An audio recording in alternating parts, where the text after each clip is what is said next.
Bonjour tout le monde, bienvenue sur la Minute PN. Alors aujourd'hui j'aimerais faire cette vidéo pour aider ceux et celles qui sont en stagnation dans leur convalescence, dans leur guérison. Ceux qui se disent j'y arriverai jamais, j'y arrive pas. Je fais tout ce que je peux, je vais voir un psy, je fais des affirmations positives tous les jours, mais j'y arrive pas. Alors, je vais vous donner ici peut-être 3 petites pistes de réflexion personnelle. Donc c'est personnel, c'est à vous de voir. Mais c'est 3 petites pistes de réflexion que je me suis moi-même posées quand j'ai eu cette période où, eh bien voilà, c'était les montagnes russes, et puis on est comme ça, et puis tout d'un coup, on a l'impression qu'on n'avance plus. Voilà, que c'est pas encore ça, mais on trouve pas, qu'est-ce qui va pas, on sait pas. Donc voilà, 3 petites pistes de réflexion personnelle pour vous aider à vous rebooster. D'accord? Alors, la première chose qui peut se passer, c'est qu'au fond de vous, vous n'êtes pas encore au stade de l'acceptation. Alors, pour ceux qui ont acheté mon livre PN va te faire, vous voyez, je parle des différentes étapes du deuil. Et vous pouvez même le retrouver sur Internet. Ça dépend un petit peu l'auteur, mais en gros, on va vous expliquer que dans chaque changement de vie, il y a des étapes. Et n'oubliez pas une chose, c'est qu'une de ces étapes, dans une de ces étapes, il y a l'acceptation. Mais que nous, les survivants, nous devons passer cette étape acceptation, eh bien, que la relation est finie, que c'était une arnaque, que voilà, il y a un changement qui est en cours, un changement familial, un changement peut-être social, un changement financier, de cadre de vie. Et on a aussi une acceptation à faire, c'est que la personne qu'on a tellement idolâtrée, qu'on a mis au centre de notre univers, elle n'existe pas. Que ce n'était finalement qu'un ou qu'une caméléon. C'était une arnaque. Donc c'est 2 processus de deuil à faire, de la relation et de cette personne, et donc 2 acceptations à faire. Mais essayez vraiment de ne pas avoir peur de l'après. C'est pas facile parce que l'inconnu fait peur. Parce que nous sommes habitués dans notre petite zone de confort et que généralement, le changement, on y est toujours poussé. C'est très rare qu'on prend soi-même la décision de se dire maintenant il faut un changement. Sauf dans les cas très graves, bien sûr. Et essayez de voir plutôt ce qui vous attend, pas avec le filtre négatif que l'autre vous a mis devant les yeux durant toute la relation. Pas le filtre négatif qui est apparu durant la relation parce qu'on a tellement eu de peine, de souffrance. C'est de lieu de voir la peur, essayez de percevoir derrière cette peur l'excitation. L'excitation de construire quelque chose de nouveau. La vie, c'est des cycles. Et là, essayez vraiment de ne pas freiner ce nouveau cycle de votre vie. Vous êtes en évolution. Vous êtes en transformation. Tout ce que vous vivrez, c'est temporaire. Vous allez changer, vous allez évoluer. Tout le monde évolue. Mais voilà, essayez vraiment de voir l'excitation, de vous connaître, de voir ce dont vous êtes capable.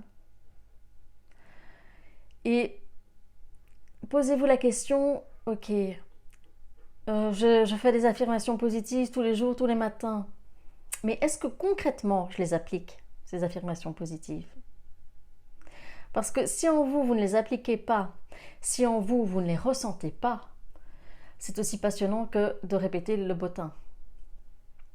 Voilà, il faut vraiment que ce que vous dites dans vos affirmations positives, ça fasse écho, ça résonne en vous.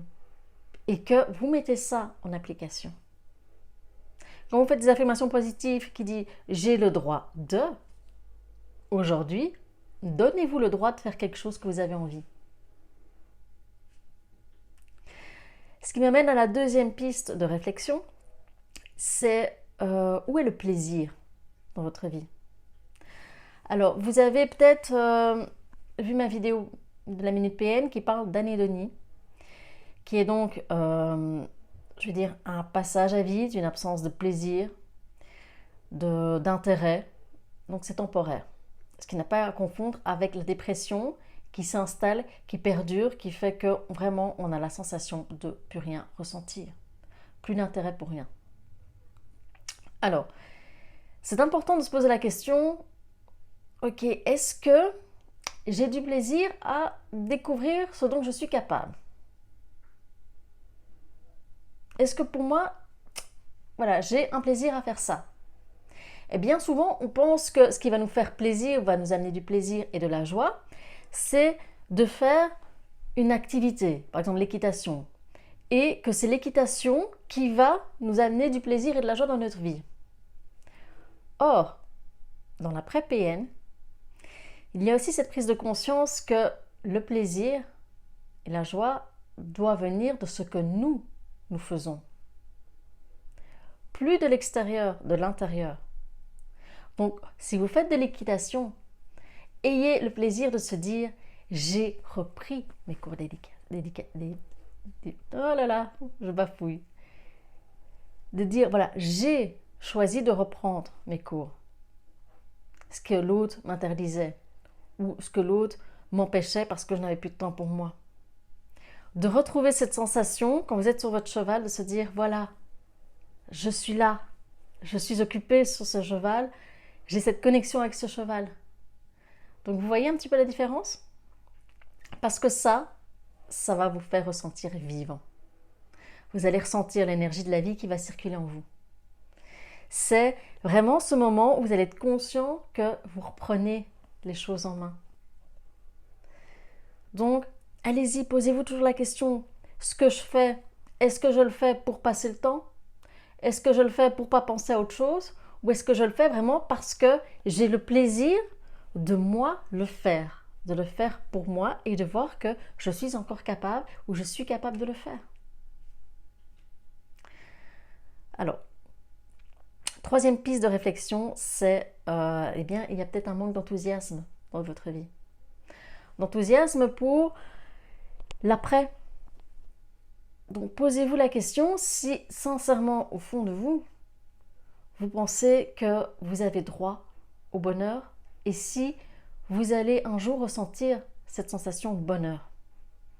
Parce que vous êtes peut-être dans un stade de votre vie où maintenant il vous faut des garanties sur tout. Parce que vous êtes à un stade où vous voulez être sûr que tout va bien se passer. Donc vous cherchez des garanties. Ok, comment ils ont fait les autres pour être heureux, pour bonheur? C'est quoi la recette du bonheur? Pourquoi il n'y a personne qui me la donne? Comment ils font les autres? Ils ont toujours l'air contents. Comment ils font les autres? Et voilà, vous êtes peut-être le genre de personne qui, eh bien, depuis déjà tout petit ou tout petite, ont l'impression que pour les autres, c'est facile. Que pour les autres, ils s'en sortent bien, ils ont l'air toujours contents, ils ont toujours l'air heureux. Mais comment ils font? C'est quoi le truc? Qu'est-ce qu'on m'a pas dit? Donc, voilà, posez-vous la question si au fond de vous, vous pensez vraiment mériter le bonheur et vous pensez pouvoir un jour être heureux.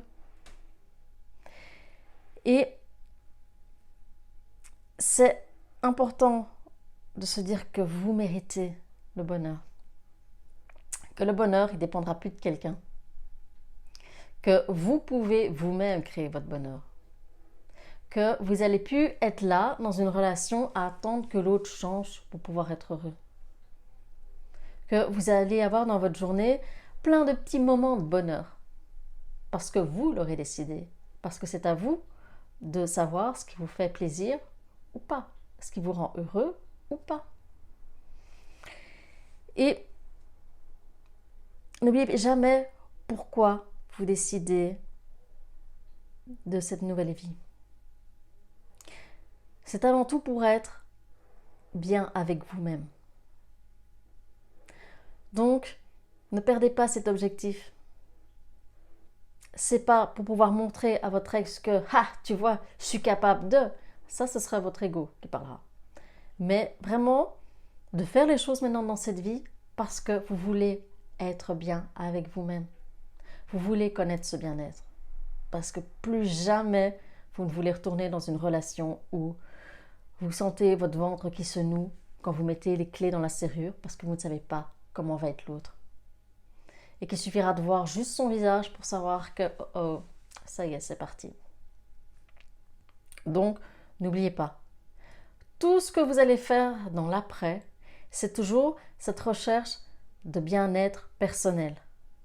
Et bien sûr, ça prendra du temps de chercher ce qui vous fait plaisir, ce qui vous met dans l'enthousiasme, mais ça va vous amener à développer votre créativité. C'est-à-dire réapprendre à rêver, réapprendre à vous projeter. C'est lire des choses, des nouvelles choses, regarder des vidéos, autre chose que sur des PN. C'est rencontrer d'autres personnes, d'autres cercles, aller à des expositions, aller à des portes ouvertes. Voilà, c'est une panel de possibilités qui s'offre à vous. D'accord ? Courage à vous, tout va bien se passer, ne vous inquiétez pas, c'est temporaire.